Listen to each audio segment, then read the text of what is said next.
Hi everyone, my name is Alvi Akmalia Safitri. My student's number is 1921222066.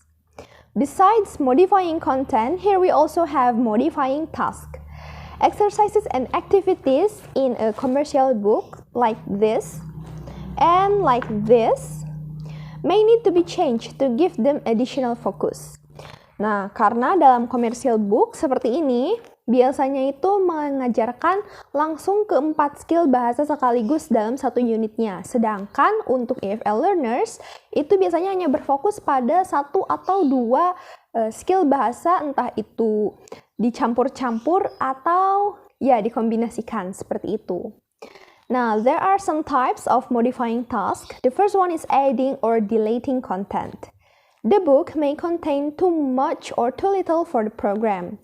Whole units may have to be dropped, or perhaps sections of unit throughout the book omitted because a course may focus primarily on listening or speaking skills. Jadi seperti yang saya katakan tadi dalam course book seperti ini, itu biasanya kan dalam satu unit itu mengajarkan writing, reading, listening dan juga speaking. Nah, misalnya gurunya itu hanya berfokus ke listening dan speaking, maka yang writing dan readingnya ini akan dihapuskan atau ya dihilangkan, seperti itu. The second one is reorganizing content. In this step, a teacher may decide to reorganize the syllabus of the book and arrange the unit in what she considered a more suitable order. Nah, kalau dalam buku seperti ini kan ada table of content. Table of content-nya ini sudah mengandung silabus, sudah mengacu kepada misalnya KD dan juga KI yang ada gitu ya. Tetapi kalau gurunya ini merasa silabus atau konten yang ditampilkan di sini kurang tepat gitu, orderannya itu kayak sepertinya chapter 5 dan chapter 3 ini harusnya ditukar. Nah, itu juga bisa dilakukan. The next one is addressing omissions. The text may omit items that the teacher feels are important. Dalam satu buku itu bisa atau tidak menampung sebuah aktivitas yang menurut gurunya ini important untuk pelajaran. Misalnya dalam satu teks naratif, itu harusnya menurut gurunya itu, harusnya ada aktivitas vocabulary dan grammar, tapi kenapa tidak ada? Nah, dalam menghadapi kasus seperti itu, gurunya bisa menambahkan activity of grammar and vocabulary to a unit, gitu.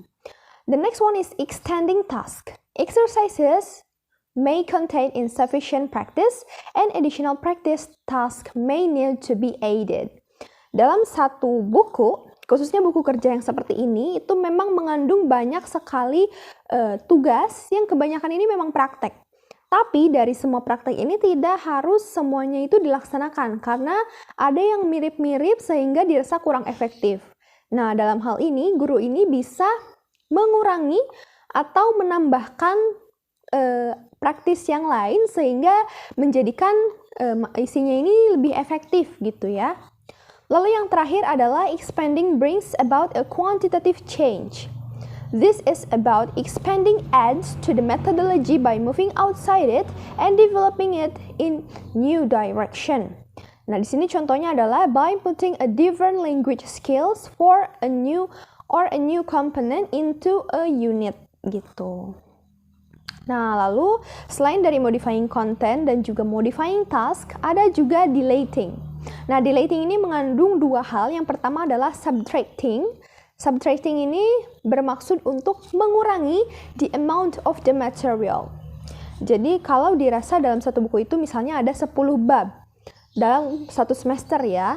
Nah, lalu gurunya ini merasa saya kurang sanggup untuk mengajarkan langsung 10 bab dan dengan mengacu kepada kemampuan siswanya sepertinya 8 bab itu sudah cukup. Maka yang 2 bab terakhir itu boleh untuk dihilangkan atau tidak diajarkan.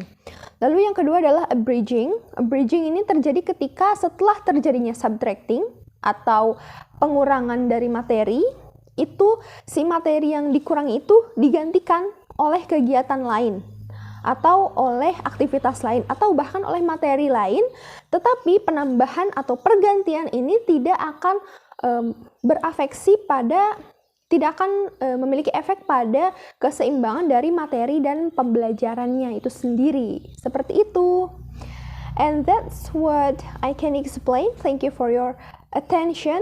Bye.